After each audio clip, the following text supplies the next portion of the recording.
वो पार्टी पे बात करता है, वो भगवान पे बात करता है, लेकिन समाज पे बात नहीं करता है।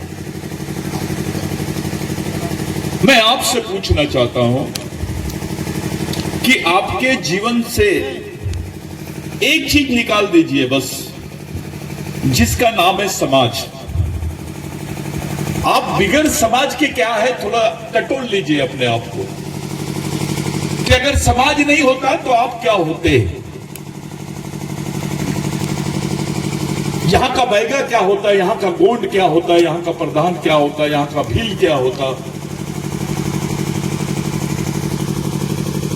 यहां का कंवर क्या होता, यहां का हल्बी क्या होता। एक सिर्फ आप समाज निकाल दीजिए आपके जीवन से, सिर्फ समाज नाम की चीज निकाल दीजिए। समाज के बगैर आप क्या है, आपकी औकात क्या है, मेरी औकात क्या है, आप लोगों को हमको समझ में आ जाएगा कि बिगड़ समाज के हमारा कोई अस्तित्व नहीं है। तो मैं आपसे पूछना चाहता हूं कि जिस समाज के वजह से आपका अस्तित्व है, जिस समाज की वजह से हम सब लोगों का अस्तित्व है, उस समाज के अस्तित्व को बरकरार रखने के लिए आपने क्या किया, क्या कर रहे हैं आप? पूरे देश के आदिवासी एक जगह कैसे आएंगे, एक सोच पे कैसे, एक विचारों पे कैसे कोई काम कर रहा है? कौन काम कर रहा है इसका?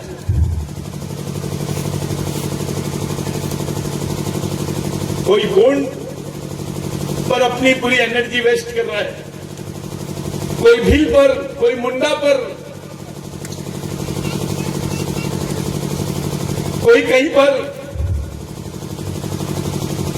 कौन काम कर रहा है आपके समाज में? मेरे को ऐसा संगठन या ऐसा मिशन दिखाइए जो पूरे आदिवासियों को एक जगह, एक विचार पर, एक वैचारिक मिशन पर, एक लक्ष्य पर आधारित कोई मिशन, सामाजिक मिशन खड़ा कर दिया हो, उस पर बात कर रही है। मैं ढूंढ रहा हूं पूरे देश में। आपकी लड़ाई अगर कुछ है, सरगुजा में किसी को कुछ धक्का लग जाए तो पूरे देश के आदिवासी उस पर बात करना चाहिए, उसके खिलाफ रोड पे आ जाना चाहिए।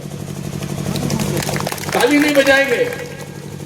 एडवोकेट साहब ने बोला आप ताली बजाओगे तो आपको लकवा नहीं होगा, ये उनका साइंटिफिक रीजन होगा, लेकिन मैंने एक रीजन देखा हो इसमें, जिसने तालियां बजाया उसको मानसिक नपुंसकता हो गई है।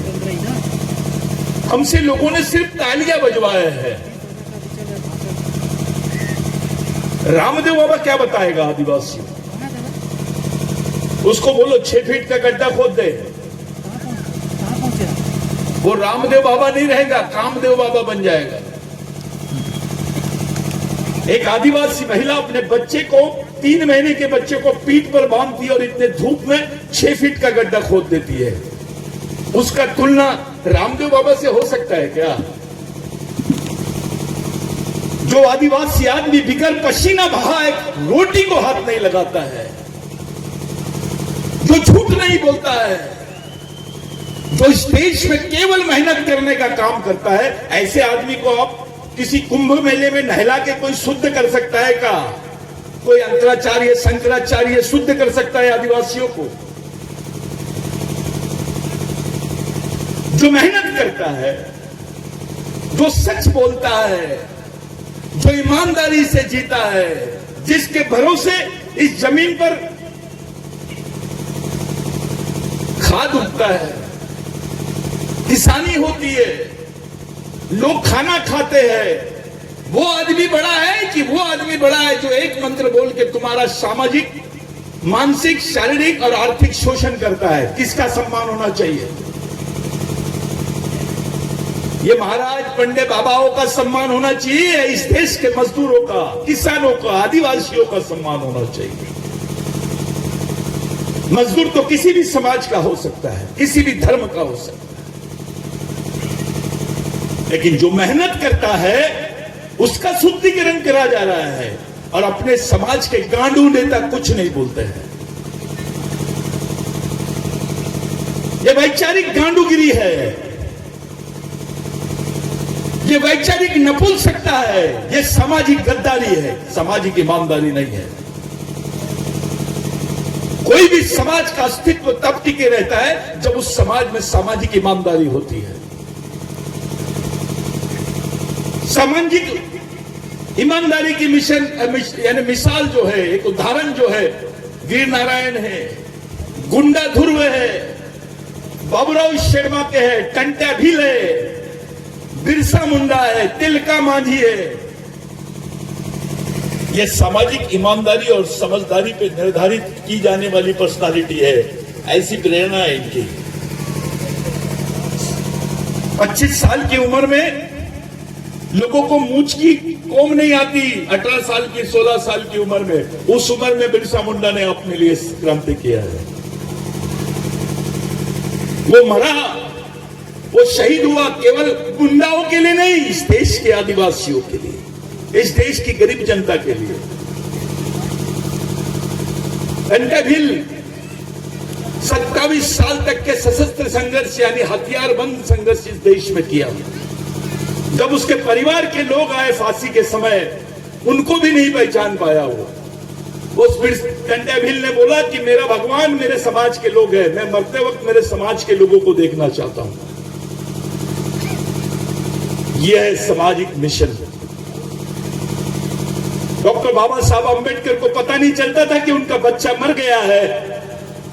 उनको 15 दिन बाद में पता चलता था कि तुम्हारा बच्चा मर गया है, महीने भर बाद में पता चलता था कि तुम्हारा बच्चा मर गया है। इसको मिशन बोलते हैं। महात्मा फुले ने अपने बच्चे नहीं होने की वजह से भी उन्होंने कई बच्चों को खड़ा कर दिया। जब वो उनकी मृत्यु हुई तो कचरा खाने की जो आपकी म्युनिसिपल कॉर्पोरेशन की गाड़ी होती है, उस पर उनको लेके गए। यह है सामाजिक मिशन। मरने के बाद आपका क्या होगा ये बड़ी चीज नहीं है, जीते जी आपका क्या होगा ये बड़ी चीज है। मैं जिस सरगुजा में बुलाया गया मुझे एडवोकेट मरकाम साहब ने और उनके तमाम साथियों ने, मैं नहीं आने वाला था सरगुजा में, क्योंकि मैं सरगुजा में काम करने का अभी मेरे पास कोई प्लानिंग नहीं था। लेकिन पिछले 15 दिन में हम लोगों ने, पूरी केंद्रीय समिति के लोगों ने तय किया कि सरगुजा और बस्तर, ये 2 प्रभागों को हम लोग अब पूरे जी जान लगा के इसको बचाने के लिए भिड़ना चाहिए। साथियों, 1600 करोड़ और 6000 करोड़, 1600 करोड़ यहां की कंपनियां कमा रही है रोज सरगुजा में, और 6000 करोड़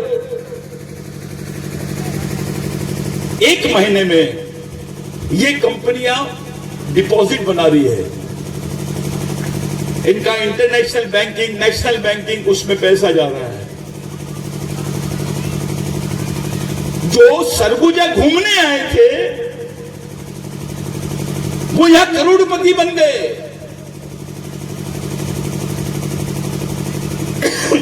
जो सरगुजा घूमने आए थे वो करोड़पति बन गए। लेकिन जिनकी पीढ़ियां सरगुजा में दफन है, जिनकी 50 पीढ़ियां सरगुजा में दफन है, आज उसके हाथ में 1 रुपए किलो चावल का कटोरा है। जो मालिक था वो नागरिक बन गया है, और जो नागरिक था वो मालिक बन गया है। ये आधिकारिक तौर पे मैं बोल रहा हूं, ये हमारी आखिरी पीढ़ी द्वारा आखिरी पीढ़ी को बचाने के लिए लड़ी जाने वाली आखिरी लड़ाई है। जितने गणमान्य ऊपर बैठे, मैं उनसे भी ये बात को ध्यान आपका खींचना चाहता हूं कि ये हमारी अंतिम पीढ़ी द्वारा अंतिम पीढ़ी को बचाने के लिए लड़ी जाने वाली अंतिम लड़ाई है। अगर इस लड़ाई को आप हार गए तो आपकी नस्ल भी नहीं मिलेगी। यहां पर आपका इतिहास के साथ में आप खत्म हो जाओगे इस जमीन से। वो लड़ाई आपके खिलाफ में छेड़ दी गई है। यहाँ एडवोकेट्स बहुत बैठे हैं, वकील भाई लोग बहुत बैठे हैं, कर्मचारी है, माताएं बहनें, स्टूडेंट्स है। एक सवाल मैं आपसे पूछना चाहता हूं, इस देश में 29 राज्य है और 29 राज्यों में 17 राज्य आदिवासियों के हैं। 17 राज्य आदिवासियों के हैं और ये जिद कर रहे हैं कि इस देश को हिंदू राष्ट्र बनाएंगे। तो जब तक कि आदिवासी राज्य समाप्त नहीं होंगे हिंदू राष्ट्र बनेगा क्या? नहीं बनेगा। तो इनकी पहली प्राथमिकता है आदिवासियों को उसके इतिहास, संस्कृति और उसके अस्तित्व के साथ खत्म करना। हिंदू राष्ट्र का मतलब है आदिवासी मुक्त भारत, बिगड़ आदिवासियों के भारत। ये आपके दिमाग में आना चाहिए। अपने ही हाथों से हम अपने बच्चों के लिए कब्र खोद रहे हैं। कैसे मां बाप है हम? ये जानते भी नहीं कि हम अपने बच्चे के लिए कब्र खोद रहे हैं। अधिकार वही समाज प्राप्त कर सकता है जिस समाज का आदमी, जिस समाज के मां बाप जागरूक हो। हमारे यहां जागृति कम है, भ्रमित ज्यादा है लोग। वैचारिक संक्रमण की स्थिति से गुजर रहा है आदिवासी। सब लोगों को लग रहा है कि धर्म से कुछ हो जाएगा, धर्म कोड मिल जाएगा। अब दुनिया का कोई भी आदिवासी आदमी धर्म से नहीं पहचाना जाता है। दुनिया का उसको परिभाषित ही नहीं कर सकते आदिवासियों। आदिवासियों को केवल संस्कृति के आधार पर परिभाषित कर सकते हैं, धर्म के आधार पर नहीं। इसीलिए क्योंकि धर्म ये 4000 साल पुरानी चीज है। आदिवासियों की संस्कृति तो 22,000 साल से उसका अस्तित्व दिखाई देता है। जहां ह्यूमन डेवलपमेंट का साइंस शुरू होता है वहां से आदिवासी शुरू होता है। इस देश में भगवान पैदा नहीं हुए थे तब से आदिवासी रहता है, यानी आदिवासी आदमी भगवान से पहले है। वो भगवान से बड़ा है, वो इस देश का सच्चा भगवान है। लेकिन होता क्या है, भगवान राम यहां पैदा हुए, ये बात हाई कोर्ट और सुप्रीम कोर्ट बोलता है तो इस देश के लोग और सरकार मान लेती है। लेकिन वही सुप्रीम कोर्ट बोलता है 2010 में नंदाबाई भील के जजमेंट में, जिसकी वकालत हम लोगों ने की है, उसके लिए काम हम लोगों ने किया है कि आदिवासी इस देश का प्रथम नागरिक है, उसे मूल निवासी होने का सम्मान मिलना ही चाहिए। ये प्रत्येक नागरिक का दायित्व है इस देश के।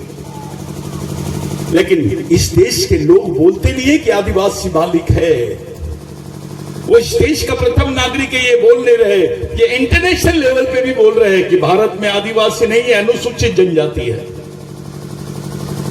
लेकिन बड़ी बात है, कोई अम्बेडकराइट आदमी भी उसका विरोध नहीं करता है। कोई वामसिद्ध के लोग, बाकी लोग नहीं बोलते हैं कि डॉक्टर बाबा साहब अम्बेडकर ने संविधान सभा में जयपाल मुंडा के प्रश्न पर यह उत्तर दिया था कि जिन लोगों को मैं शेड्यूल ट्राइब बोल रहा हूं, ये वही शेड्यूल ट्राइब है, इनको अनुसूचित जनजाति की सूची में डाला गया, ये वही आदिवासी लोग हैं। इसको लीगल टर्मिनोलॉजी बोलते हैं। डॉक्टर अंबेडकर ने बोला, I am defining Adivasis of the India, Adivasis of the people, Adivasis of the Indian premises, and I have declared them in the legal phase as a scheduled tribe। यानी मैं scheduled tribe जिनको बोल रहा हूं ये वही आदिवासी लोग हैं। सुप्रीम कोर्ट ने भी बोला, लेकिन किसी ने नहीं माना। भगवान राम की बात थी तो सबने मान लिए। अरे भाई, भगवान राम से भी पहले आदिवासी इस देश में, लेकिन किसी ने नहीं माना। इस देश के भगवानों को सुप्रीम कोर्ट का जजमेंट लागू होता है, लेकिन आदिवासियों के लिए नहीं हो रहा है। फिर भी तुम्हारे गांडू नेता तुम्हारे साथ वही काम कर रहे हैं, चाहे किसी भी पार्टी में हो। समाज बड़ी की पार्टी, समाज बड़ा की नेता। तो इस समाज को बचाने के लिए आपने क्या किए, ये बड़ी बात है। इस देश में किसी समाज का भी अस्तित्व तभी है जब उनका सामाजिक मिशन है। आपके पास सामाजिक मिशन है क्या? आप अपने बच्चों को क्या पढ़ाओगे अगर आपके बच्चे ने बोला कि मैं इस देश में कौन हूं, मेरा इतिहास क्या है, मेरी संस्कृति क्या है, मेरा दोस्त कौन है, मेरा भाई कौन है, मेरा दुश्मन कौन है, मैंने कौन से रास्ते से जाना चाहिए? कौन सी किताब देंगे आप उसके हाथ में? कौन सी किताब देने वाले हैं आप? कोई किताब है? क्या दोगे अपने बच्चे के पास? आप क्या दोगे? अरे खाना तो बकरी भी दे देती है अपने बच्चों को, गाय भी पिला देती है दूध, जानवर भी अपने बच्चों को पाल लेता है। मानव में और जानवरों में एक ही फर्क है, मानव सोचता है, जानवर सोच नहीं सकता। मानव की व्यवस्था है, जानवरों की व्यवस्था नहीं है। आपने अपने बच्चों को क्या व्यवस्था दी है? आपने भी तो छीना है उससे। आपने खुद अपने बच्चों से सामाजिक जीवन छीन लिए, उसकी सामाजिक पहचान छीन लिए, आपने मंदिरों में भेजना शुरू कर दिए आपने अपने बच्चों को। अरे आपके सामाजिक शिक्षा केंद्र होना चाहिए था। आपके बच्चे, आपके 4 साल का बच्चा आज मदरसा में जाता है और वो तैयार होता है। आरएसएस में जज का बच्चा भी रहेगा तो जाता है, तैयार होता है, समझता है। बौद्ध विहारों में भी अभी बच्चे 4 साल 5 साल के बच्चे जाते हैं, तैयार होते हैं। चर्चेस में भी 4 साल 5 साल के बच्चे जाते हैं, तैयार होते हैं। आपकी ट्रेनिंग सेंटर कहां पर है? आप अपने बच्चों को कहां भेजते हैं, थोड़ा बताइए। इसके लिए जवाबदार नेता नहीं है, आप लोग हैं, क्योंकि आपने आरक्षण लिया है, आपको नौकरी मिली है, जमीन मिली है। आपने क्या किया है? आपने बिल्डिंग बनाए लेकिन सामाजिक केंद्र नहीं बनाए। अरे बिल्डिंग तो 3 लोगों के लिए, 5 लोगों के लिए बनाएंगे आप अपने परिवार का, लेकिन ये भी तो परिवार है। दिमाग का कारखाना कहां पर है? आपके पास दिमाग का कारखाना है क्या? कैसे तैयार होगा आपका बच्चा? अरे बच्चा तो मड़ावी का रहेगा, मरकाम का रहेगा, लेकिन सुनेगा तिवारी जी की और देशपांडे जी की, सर जी की सुनेगा। बच्चा आपका और उसके दिमाग पे नियंत्रण दूसरों को ऐसा लगेगा जानवरों के माफिक तुम्हारी स्थिति हो गई है। इसको समाज नहीं बोलते हैं। शादी में 5000 लोग, मैयत में 500 नहीं रहते। आज उस पर भी अभी ये लगा हुआ है कि मैं घर बनाऊंगा, ये बड़ा बनाऊंगा। अरे तुम रहेंगे ही नहीं यहां तो कैसे बनाओगे घर? जमीनी तो छीन ली है इन्होंने तुमसे, तुमको मालूम भी नहीं तुम्हारे जमीनों के एग्रीमेंट हो गए। कभी मोदी से लड़ना पड़ता था, अब मोदी के साथ साथ अदानी और अंबानी से भी लड़ना पड़ेगा। आरएसएस को देशभक्ति समझती है, अदानी अंबानी को देशभक्त ही समझते हैं, उसको देशद्रोही नहीं समझते। आरएसएस जो आदिवासियों को बोलती है कि भाई हम तुम्हारी सुरक्षा करेंगे, तो आओ ना हमारी जमीन की रक्षा करो, चलो हमारे साथ लड़ो। डीलिस्टिंग के लिए मोर्चा लेके जाते हैं, लेकिन जो आदिवासियों की जमीनों की लूट चल रही है, कई आदिवासियों का जीवन छीन रहे हैं आप, उसकी पहचान छीन रहे, उसकी रोजी रोटी छीन रहे, उसकी जमीनें छीन रहे, उनकी हत्या हो रही है। उस पर क्यों नहीं बात करते कोई? क्योंकि उनको दर्द नहीं है आपके लिए। दर्द तो आप ही को आपके लिए होना चाहिए। अब तो उल्टा हो गया, आप ही का भाई, अपना ही भाई दुश्मन के सेना का सेनापति बन के अपने सामने खड़ा है। किससे लड़ोगे तुम जब तुम्हारा ही भाई दुश्मन की सेना का सेनापति है? तो मरेगा कौन? या तो आप मरोगे या तो आपका भाई मरेगा। पुलिस वाला भी आदिवासी, नक्सलवादी भी आदिवासी, गोलियां किधर से भी चलेगी, मरेगा कौन? आदिवासी। ये हर जगह है। भगवान बिरसा मुंडा ने बोला था, जो अपने भाई को नहीं पहचान सकता है वो दुश्मन को नहीं पहचान सकता है, जो दुश्मन को नहीं पहचान सकता है वो लड़ नहीं सकता है, जो लड़ नहीं सकता है ऐसे आदमी को नपुंसक बोलते हैं। आप क्या शिक्षा दोगे अपने बच्चों के हाथ में, क्या दोगे, उनका भविष्य बताइए। आप पढ़े लिखे, चलो आप डॉक्टर बनाएंगे, आपके बच्चों को पढ़ा देंगे, लाखों रुपए लगा के पढ़ा दूंगे, नौकरी दे सकते क्या? डॉक्टर बन के मजदूरी करेगा, कैसा लगेगा? इंजीनियर बन के 4000 में लड़के काम कर रहे, कैसा लगेगा? आरक्षण तो खत्म हो गया है। ऐसा कौन सा बेवकूफ ऑफिसर है समाज का, कौन सा नेता है, मिनिस्टर है, चलो खड़ा करो, डिबेट करते हैं, मेरे को समझा के बता दे आरक्षण कहां पर है, कहां है आरक्षण? 1 लाख बेरोजगार लोग और 3 पोस्ट, वो 1 लाख जो पैसा देते हैं उसी में 3 लोगों का पूरा जीवन भर का रिटायरमेंट पर पेमेंट निकल जाता है। उठ के मुंह में जीरा। जो बाकी 99 लाख लोग रहेंगे उनको नौकरी कौन देगा? वो कहां जाएंगे? इसके बारे में सोचेगा कौन? रामदेव बाबा सोचेगा, मोदी जी सोचेंगे, सोनिया गांधी सोचेगी। अबे बच्चा तुम्हारा है और दूसरों से उम्मीद करते हो कि वो आपके बारे में सोचेंगे। आपकी व्यवस्था कहां गई?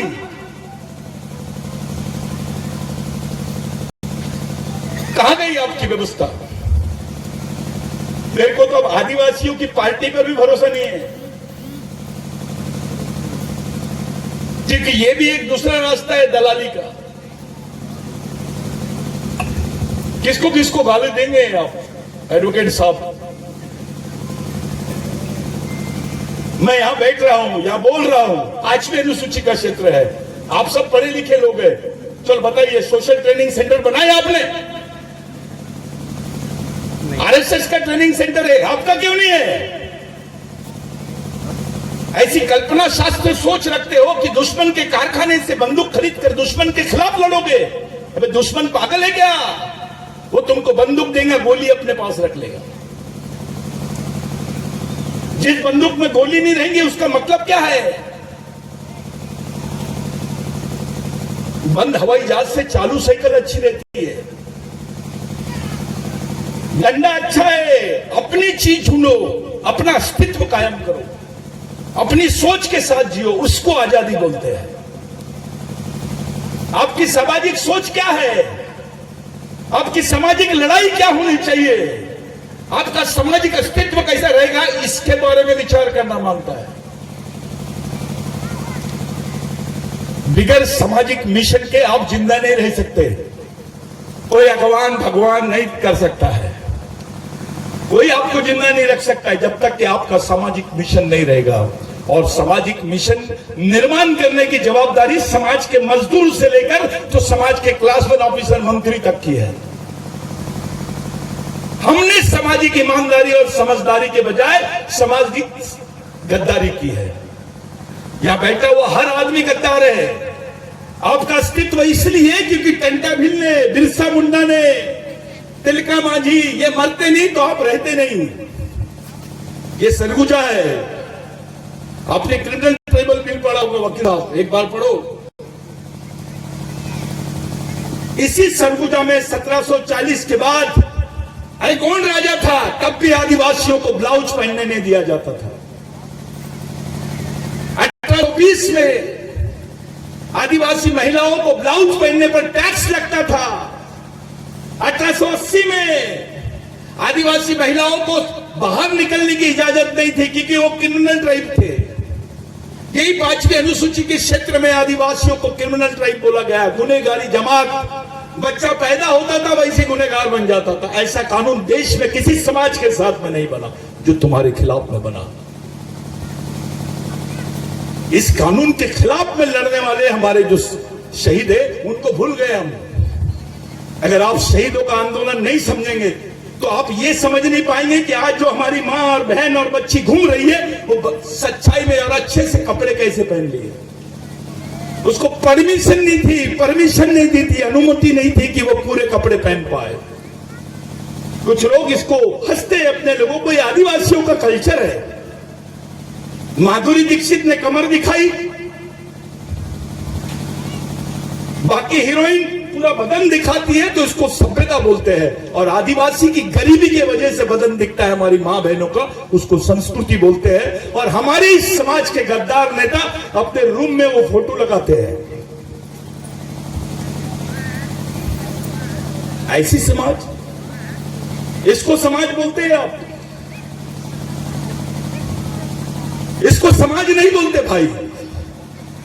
गोंडो अलग भाग रहा है, कोरकू अलग भाग रहा है, कवर अलग भाग रहा है, हल्बी अलग भाग रहा है। ऐसे समाज की संकल्पना के लिए लोग मरे नहीं। तुम्हारी संस्कृति एक है, तुम्हारा खून एक है, तुम्हारा डीएनए एक है, तो समाज भी एक होना चाहिए। और समाज को एक करना है तो विचारधारा भी एक होना चाहिए। उसके लिए सामाजिक मिशन भी एक होना चाहिए। कब बनाओगे, कब काम करोगे? अभी सरगुजा से भगाएंगे तुमको तो आधा संगठन नहीं है तुम्हारे पास कोई लड़ सके।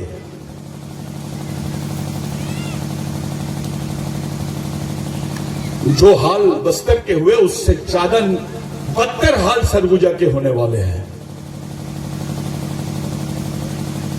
मुख्य दर्शक बन के आप अपने बच्चों की मौत देख सकते हो, उसका भविष्य नहीं देख सकते। अपने जीवन का कम से कम 3 घंटे समाज के लिए रोज निकालो।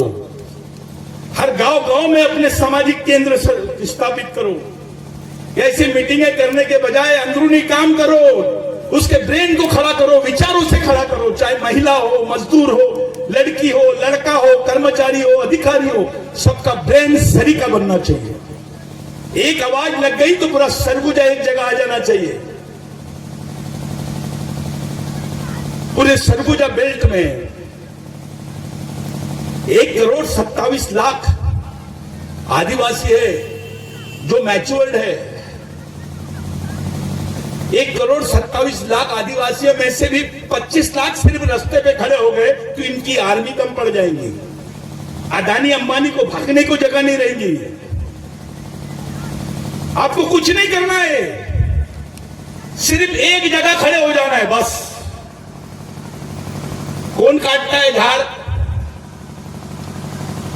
सिर्फ 25 लाख आदिवासी एक जगह खड़ा हो जाए बस। रायपुर में खड़े हो जाए, सरगुजा में खड़े हो जाए, एक जगह बस, कुछ भी नहीं करना है। बुरा नहीं मानना, मेरी जुबान थोड़ी खराब है, पेशाब भी कर दोगे तो बह जाएंगे ये लोग। लेकिन आप एक कैसे होंगे इस पर बात करो।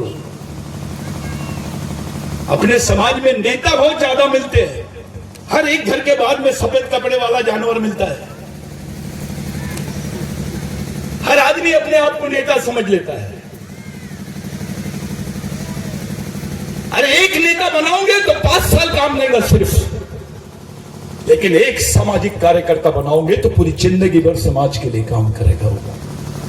उसको सामाजिक मिशन बोलते हैं, उसको परमानेंट काम बोलते हैं। ये तो टेम्पररी काम है। हमको कार्यकर्ता बनाने की मशीन चलाना है, मिशन चलाना है, नेता बनाने की मिशन नहीं चलाना है। सामाजिक कार्यकर्ता और मिशन खड़ा हो गया तो नेता को बोलेंगे बैठ तो सो जाएगा वो। समाज का इतना दबाव रहना चाहिए, क्योंकि उसको जो आरक्षण मिला है वो समाज की वजह से मिला है, पार्टी की वजह से नहीं मिला है। उसका जो अस्तित्व है वो समाज की वजह से है, पार्टी की वजह से नहीं है। ये खोखली बातों पर अपना समय खराब मत करो, ये बचपना है। धर्म कोड होना, अबे धर्म कोड दे दिया तो क्या इस देश का मालिक बन जाएगा? तेरी मालकियत का क्या है? ये जो मामला चल रहा है डीलिस्टिंग का, इसका संबंध ऐसा नहीं है, इसका संबंध इंटरनेशनल लेवल से। विश्व में बहुत सारे आदिवासी क्रिश्चियन हैं, विश्व के बहुत सारे आदिवासी मुसलमान हैं। वहां का क्रिश्चियन और मुसलमान आदिवासियों का अंतर्राष्ट्रीय स्तर पर समर्थन करता है भारत के आदिवासियों का। अरे धर्म कोई भी ले सकता है, आदिवासी आदमी। संस्कृति बदल सकते क्या? बताओ, धर्म ले सकते आप? संस्कृति ले सकते क्या किसी की? संस्कृति तो उसके ब्लड में रहती है।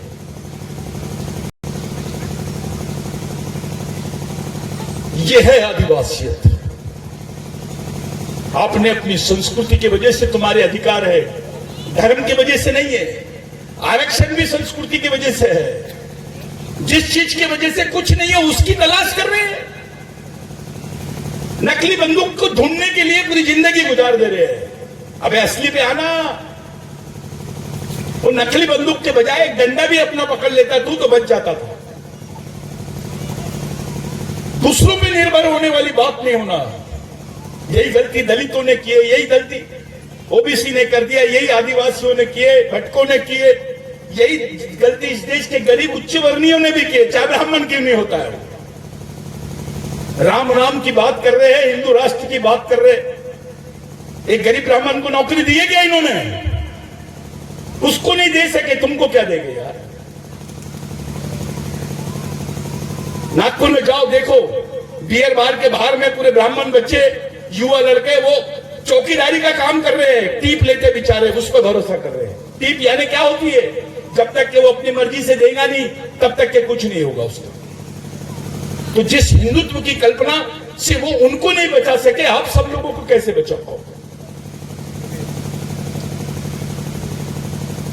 नौकरी सबको होना, रोटी सबको होना, रोजगार सबको होना, घर सबको होना, इज्जत सबको होना, पढ़ाई सबको होना, स्वास्थ्य सेवा सबको होना। मिल रहा है क्या? यही आपके एरिया में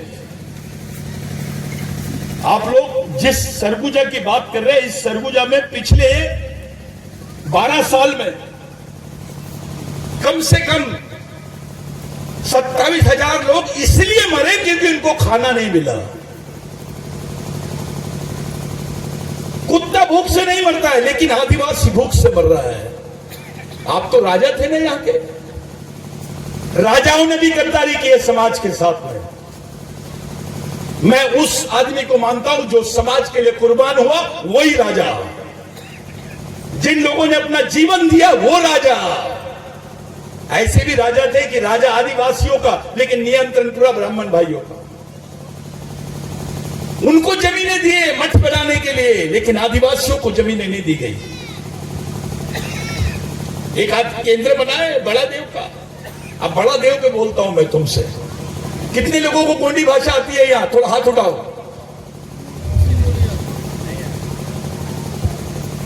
वकील साहब, कितने लोग गोंडी बोलते हैं? कोई नहीं आते दादा। बोलते हैं लेकिन जानकारी नहीं है। बोलते हैं लेकिन उसको नहीं जानते कि गोंडी भाषा। गोंडी में फड़ा यानी बड़ा बड़ी होती है, बड़ा नहीं होता। फड़ा यानी बड़ी, फड़ोर यानी बड़ा। और तुम लोग एक बिल्कुल रट्टा मार दिए हो। फड़ा पेन यानी बड़ा देव, फड़ा पेन यानी बड़ा देव नहीं, फड़ा पेन यानी बड़ी देव। आदिवासी संस्कृति जो है ये मात्र सत्य पद्धति की संस्कृति है। इसकी जो महिला है वही प्रमुख है। ये वही आदिवासी महिला है जिसने खेती का अनुसंधान करी है। इस देश में खेती का अनुसंधान करने वाले व्यक्ति आदिवासी महिला है। आदिवासियों में महिलाओं को बहुत बड़ा स्थान है, भगवान से बड़ा स्थान है। पहले महिलाओं के अपनी दुल्हन के घर में दूल्हे की बारात नहीं जाती थी, दुल्हन की बारात दूल्हे के घर में जाती थी। हमारे नाम के आगे हमारी मां का नाम लगता था।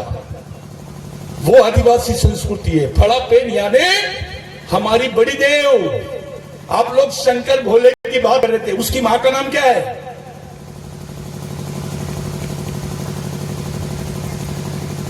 क्या नाम है? आदिवासी शंकर भगवान को नहीं, उसकी मां को मानता है। शंकर भगवान को तो अपना आराध्य मानता है, लेकिन ओरिजिनल वो उसकी मां को मानता है। उसकी मां के बारे में बताओ, उसके वंश के बारे में बताओ। आप लोग देखते हैं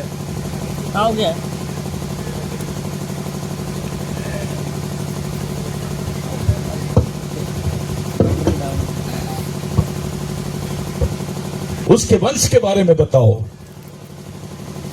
आप लोग आदिवासी संस्कृति में जब बात करते हो तो मातृ प्रधान संस्कृति में बात करो। इस संस्कृति को बचाने दुनिया के जितने धर्म हैं वो पुरुषों ने बनाए हैं। इस्लाम मोहम्मद पैगंबर, क्रिश्चियनिटी जीसस क्राइस्ट, हिंदू धर्म ब्रह्मा,